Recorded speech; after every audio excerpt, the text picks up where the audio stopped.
the place for comic book and anime reviews.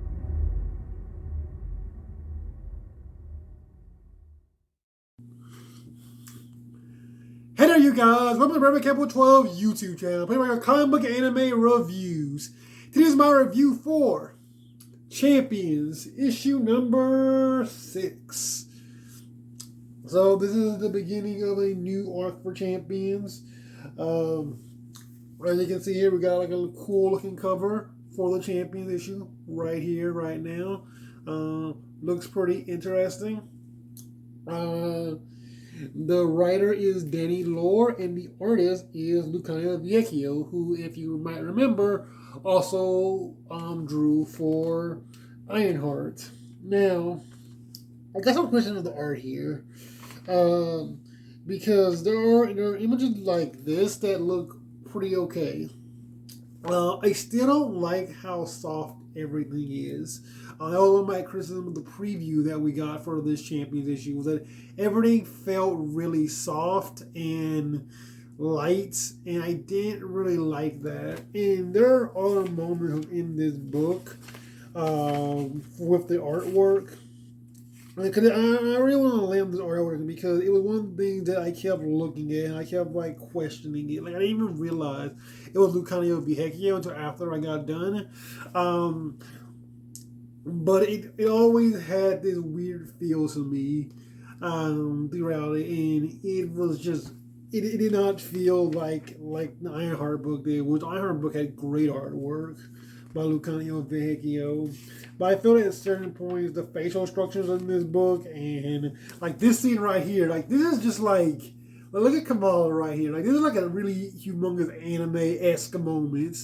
And I just felt like I actually was questioning if that fit the tone of the book. It definitely didn't feel the tone of the book when we were coming right out of Evel Ewing's run, which was it had a bit of darkness to it.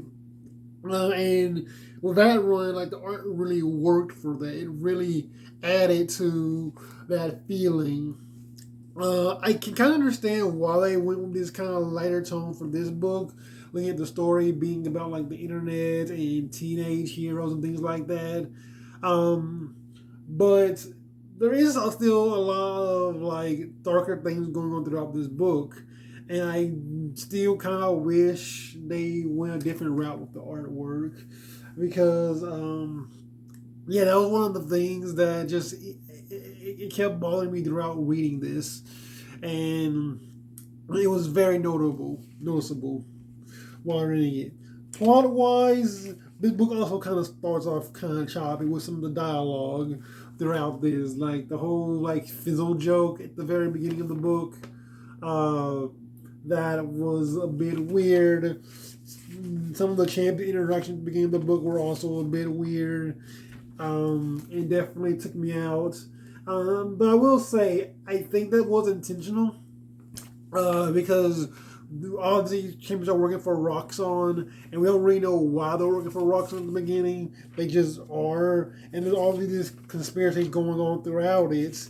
And eventually we do get like when all the cameras are gone, all the Roxxon Corporation is gone, suddenly everything turns back on. They start talking like they usually do. Which kind of tell me like I guess that was intentional to like kind of throw you off of the dialogue at the beginning to make it feel really weird and really strange. Again, with this artwork right here, we get like that little soft image of like our main antagonist, who is now taking over Roxxon Corporation. Kind of thing this book does. The book does bring up things happening in Evel Ewing's run. And I say that yeah, Roxxon, they did believe that it was defeated, but then it got like taken over by someone else who is now kind of like using Roxxon for her own purposes to control teenagers by doing what Roxxon didn't do, which is appeal to teenagers to control them.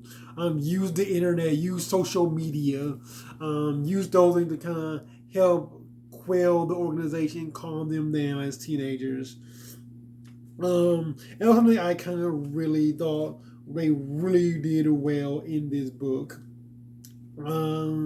Was that kind of feeling, and one thing I really enjoyed while reading it. But yeah, that's pretty much my thoughts on this first part of Champions. Overall, will I say I hate this book or will I? Well, obviously I don't hate it. Will I say I like it? I like aspects of it. Obviously, I think there's a really good idea here. I'm a little bit mixed right now. I guess is the best way to put it. I don't know how much I like it or how much I dislike it right now. Interesting where the story goes and where things kind of like keep moving with this whole story. Um, again, I definitely had some worries with Danny Lord taking over. So far, he hasn't fallen into the pitfall yet. Like that, I thought he was going to do. He hasn't like dived head first and then like destroyed himself and then set himself on fire. He hasn't pulled a Mark Wade yet. So far, this hasn't been like a total humongous bad shift in writers so far. So I will see how that goes going forward. There is about the book I like, there is about the book I don't like. Let's see what happens with this story going forward, though. So that's championship number 6. Next time we'll talk about championship number 6, and I will catch you guys later. Peace out.